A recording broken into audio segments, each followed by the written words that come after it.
Today I'm going to take you through the single arm elbow lever or Croc and the double arm version as well. Let's jump straight in.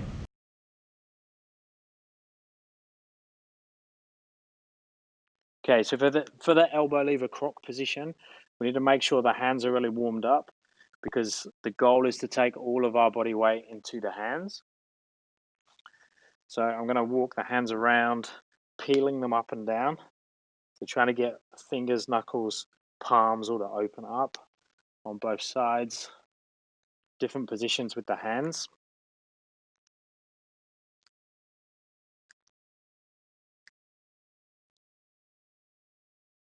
Do a little bit with palms facing up, fingers back. Internally and externally rotate at the elbow, shoulder.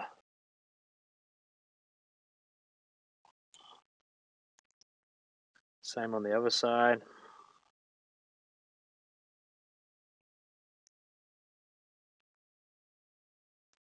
Okay, so we can do that we can do the Croc in a one-arm version or a two-arm version.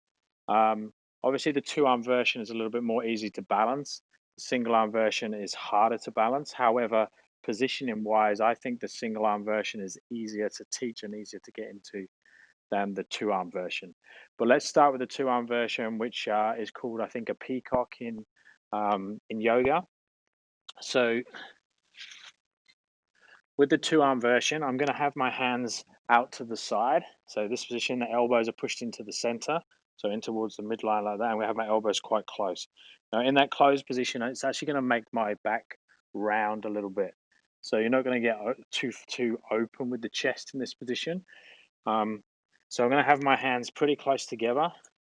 So like this, I'm going to push my elbows in, and I'm just going to try and take the elbows in towards the hips. So I'm here, so I'm taking the hips towards the elbows, elbows towards the hips. So there, and then I'm going to push the elbows forwards and go up onto tiptoes.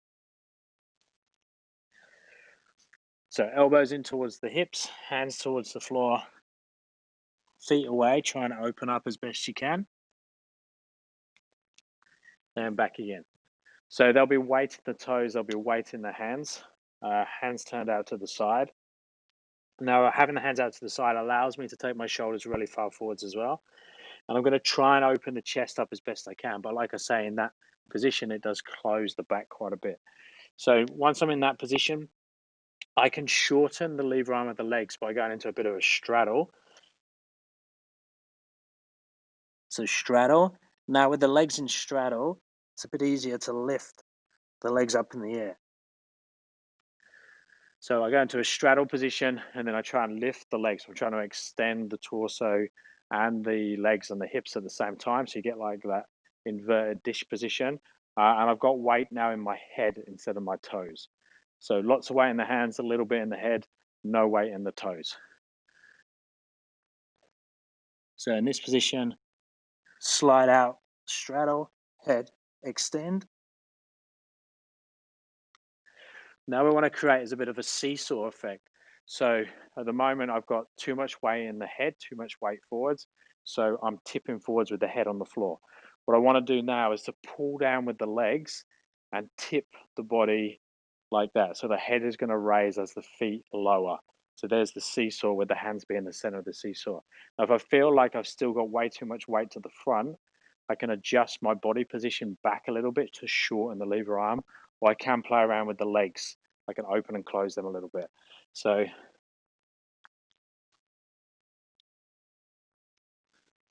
straddle, extension, tip.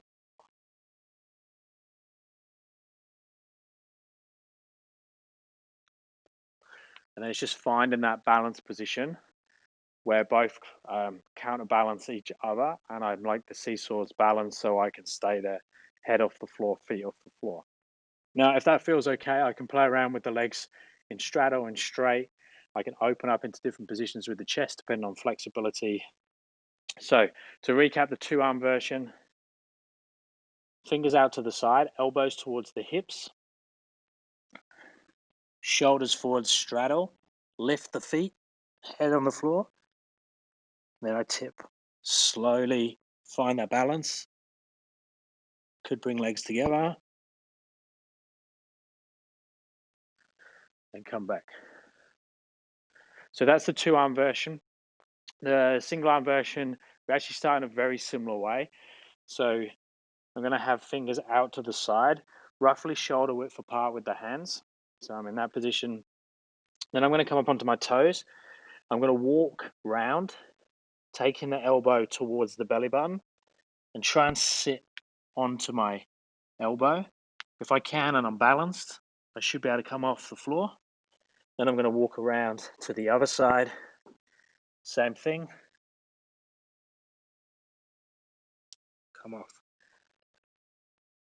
Now, I actually find that quite uncomfortable because what's happening, because your body's still in a tuck position, so I'm rounded, I don't have much tension in the stomach. So the elbow tends to sink into your organs, which isn't nice. So if I extend the body out and make a straighter position, it's easier for me to tense the stomach and I have a nicer surface to sit onto. So exactly the same thing. So shoulder position with the hands. I come up onto my toes. Now I'm going to walk around, find that elbow position into towards the belly button.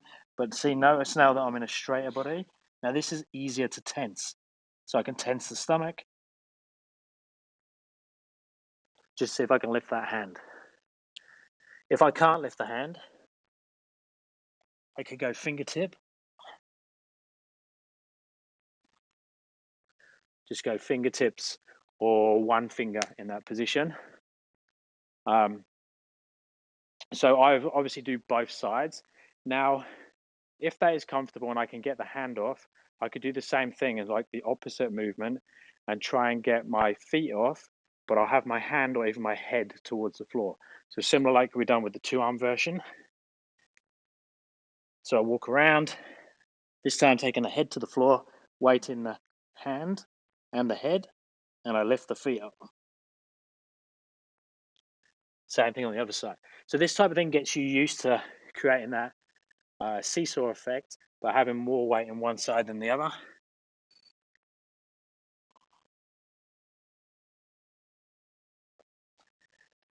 Now, see if you can do that on both sides. So you can have feet off the floor on one side and feet on the floor and head up on the other side.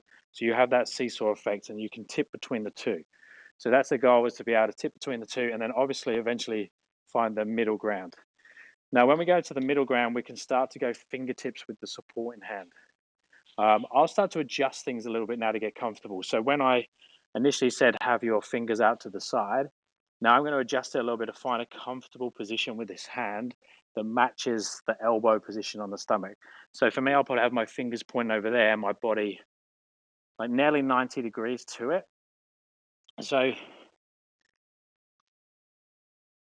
going to walk around, tense the stomach even before I go onto my elbow. So here, fingertips, lift the feet. I've lifted the shoulders as well. Now I start to reduce fingers.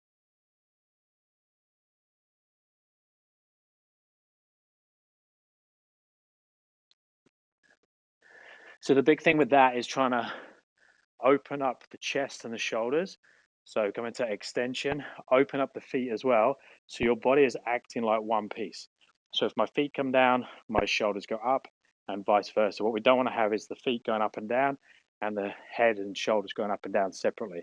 We want to have that one segment, that one piece. So let's just review that again. So start off with just getting the point where you can go feet to the floor, hand up, or head to the floor, feet up. We want to be able to do both of those on both sides, left and right. Once we can do that, it's going up onto fingertips.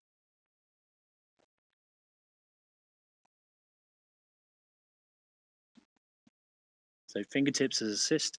I've lifted my shoulders and my heel to create that body as one segment. I can go fingertip, reach away.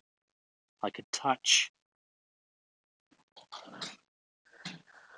I'm trying to get as best I can, elbow towards the midline, fingers out to the side.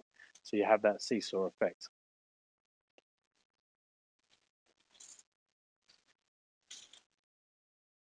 As you get a little bit more comfortable with this, you can start to even try and position yourself like lower yourself into the position. So here, so I'm going to try and keep weight in the feet, and then I'm going to lower down with hand off and try and find that position.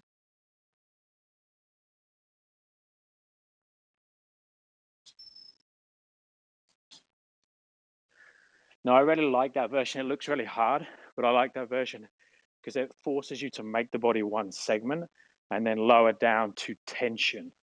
What we don't want to do is lower down to like floppiness and the elbow sinks into the organs. One way that can make all of these much easier is to do it on an elevated surface. So now on the elevated surface, this gives me more space. So my feet can dangle off to the side or my head can dangle off to the side, and I can have more purchase onto the elbow. So double arm version, I can have fingers out to the side. So my fingers are out to the side, shoulder width apart with the hands. See, now it's much easier to get into the hip with straighter legs. I can extend, push forwards.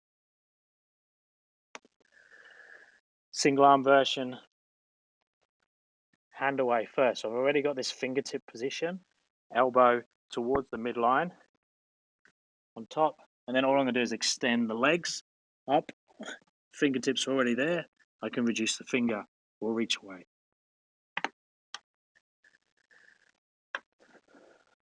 So hopefully that's given you some tools to work with to get that single arm croc or double arm croc. Any questions, stick them in the comments below. Thumbs up and subscribe will be appreciated. And I'll speak to you next time. Thanks, guys.